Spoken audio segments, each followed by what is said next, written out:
Hi, everyone. I'm really excited to be here. We're going to continue our conversation about labs, what labs you can run in to help you get clarity in terms of what is going on with your fertility, why you're not getting pregnant or why maybe you're not staying pregnant. And the reason that I'm really excited about this lab. So I want to bring awareness to everyone who's watching and who is really proactive in terms of their health or just wants to get more answers, and you're a doer. And the reason, like, I'm a doer, the waiting game is probably the worst game. And not just when it comes to pregnancy. To pregnancy, it's even worse. But the waiting game in general, sometimes when you feel like you're stuck and you're waiting to get to the next stage, it's really, really hard to be present. Now, when I talk about the waiting game, when it comes to infertility, it's even harder because now not only are you waiting to see a fertility specialist, which can be anywhere between 3 to 6 months to 12 months, then you're waiting to see the results, then you're waiting to hear if, what's wrong, you're waiting for the procedure. And in the meantime, we could be doing lots and lots of stuff. And so I'm about empowering and giving you the tools and tips on things that you can do now. And the reason that I'm sharing the lab testing, the 5 labs that you should run before considering IVF, this is a freebie that I created. And if you would like a copy, simply comment labs, whether you're watching this live or you're watching this later, but this is the freebie. And we're going through it because I want you to understand that a lot of the labs that doctors run are diagnostic. So they are looking for a disease. They're not looking at the function of your organs. They're not looking necessarily of what's causing the imbalance. They're just looking for disease. And it's frustrating because for some of us, we need to have a diagnosis of PCOS or endometriosis in order to not be able to get pregnant. And what I mean by that, some of us are really sensitive to what's going on around us or what's going on in our body. So for some of us, we have to have these markers way out of control. So we have a diagnosis and then we have a plan to move forward, which in the medical community is still going to be a medication. But for some of us, we're really sensitive, which means that if my estrogen levels, for example, I'm sensitive, my estrogen level goes just a little bit off, I already feel it in my body. And so by the time it gets to a level that is diagnostic, I'm going to have a lot of issues and I'm going to feel really unwell in my system. And so it's really educating you guys on that you are a unique and individual case and that the reference range is so wide right now and they keep widening it because it keeps getting worse. The testosterone levels in men keep getting lower. The estrogen levels in women keep getting higher. The progesterone levels are getting lower. And so they keep widening the range. But the truth is there is an optimal range. And so we want to look at not just my doctor says things are normal, but do you feel normal? And do you feel in control and confident in your body and therefore in control and confident of your fertility journey? I believe those two things go hand in hand. You cannot have no idea what's going on with your menstrual cycle, have no idea what's going on with your digestion or your thyroid, and then feel really good and confident about getting pregnant. You might have a really strong desire to get pregnant, and that's different. But understanding and learning about your menstrual cycle or understanding and learning about what your body is telling you and how it's functioning is going to go hand in hand to bringing a child into this world. And, the biggest kind of issue and thing that I've been hearing is, oh, my thyroid is off, but now it's regulated because I'm on, my doctor put me on thyroid medication. So it's all good now. I don't have to worry about it. And so I want you to understand that what you're saying is equivalent to, I used to have menstrual cycle issues, but now I'm on birth control. So don't worry, my cycle is now normal. Your cycle isn't normal. It's not regulated. It's not fixed. It's manipulated. It's manipulated by the synthetic hormone. And so it's the same with the thyroid. Don't get me wrong. You need to be on medication if your thyroid is really off. But what happens is women will stop worrying about it. And they'll just say, oh yeah, now it's regulated. It's normal. It's not normal. It's regulated by the medication. The problem that's causing the thyroid to be dysregulated is still very much there. And I can't tell you how many women have issues with weight gain, hair that's brittle and hair loss, constipation, cold hands and feet, which are all signs of hypothyroidism, so a low thyroid function. And when they go on medication, none of those symptoms go away. So sure, the TSH has now on the blood work is regulated, but the symptoms haven't gone away. So we need to look deeper. And so today we're going to go over the micronutrient test analysis. And I'm actually excited because I will be sharing my own lab work. Not today. We just ran some lab work. So at the end of this series, I will be sharing the lab work that both my husband and I did. To just be fully transparent and to help you guys understand that there's such a big range in terms of how we feel, how to take care of our body, and that health is really a spectrum. There isn't a one size fits all, and it's not that once you've done it, it's great and it's fixed. So if you want a copy of this 5 labs that you should run before considering IVF, just make sure you go ahead and comment 5 labs, and I will make sure to get it to you. So the next piece that we are going to talk about is micronutrient testing. So what is micronutrient testing? It is a blood draw that basically looks at the nutrients in your blood. So before you start to take supplements, this is what I would love for everyone to do, because it truly tells us what supplements you need, not what supplements this person needs or this person needs, or I heard this from this influencer or this follower. And I'm guilty of this as well. I used to recommend supplements all the time. Oh, if you have muscle cramping, it's probably muscle magnesium deficiency, and so you should take magnesium. And don't get me wrong, it's not that that's bad, but what happens is we just start taking that supplement and then we forget about it, and then we just take it forever. In some supplements, it's okay to take long term, but I really believe in doing these assessments and a proper diagnosis before we provide people with treatment. So not only do we get results, but they're long-lasting results. And you as a patient get to learn and understand what's going on in your system and how to take care of your system, as opposed to always reaching out for help when the slightest thing is off, right? The goal is empowerment, and that takes some time to learn and understand how your system works. Like I said, I went to school for 8 years, and then I do continuing education hours every year to continue to develop and learn, because the health industry is changing, just like the tech industry and the finance industry. And so it's important to stay on top of it. So I'm going to take you through some of the micronutrient test analysis and things that I want you to pay attention to. So this patient was high stress and thyroid issues, Hashimoto, some autoimmune thyroid conditions, basically, and history of birth control, but has been off birth control for probably about a year. And so here, what we have, and you see it tests B vitamins, it tests your amino acids, and it tests some other vitamins. But what you're seeing is ideally you're going to be in the middle of the green, if not closer to the top of the green. That's how we know we have like an overflowing amount of nutrition, and it's overspilling, which means it has nowhere else to go but to make a baby. And unfortunately, most women do not feel, and even most men do not feel this way. And so there's a couple of vitamins like B vitamins that are really quite low. This is a B5 here, and B2 is on the low side. B3 is actually in the red, and B12.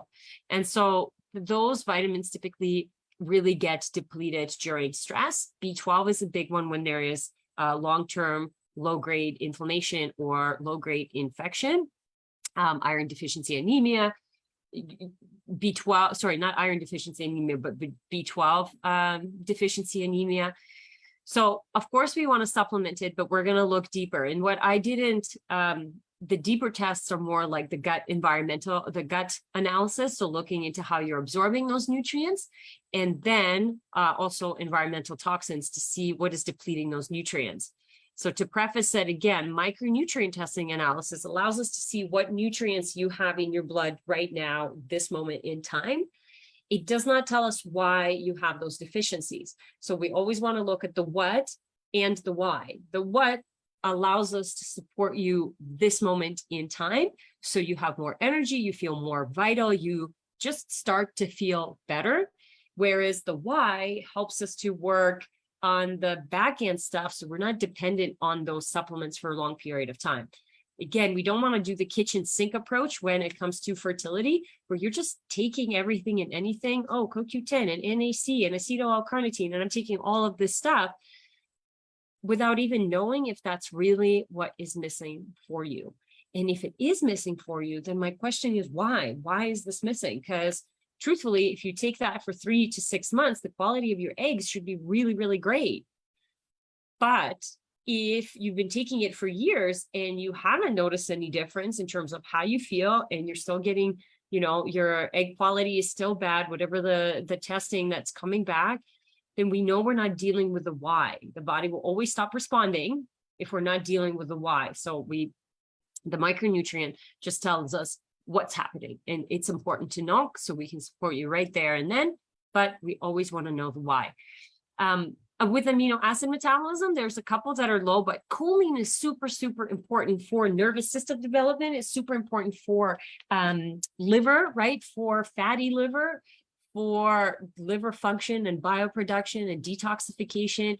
And choline is one of the supplements that I actually recommend for women to take before, when they're ready to start trying to get pregnant, because it has so many different benefits in terms of your own health, but actually for the development of the baby's brain and nervous system. So when we see this, we know that this is a big no-no, and we want to make sure that we support it.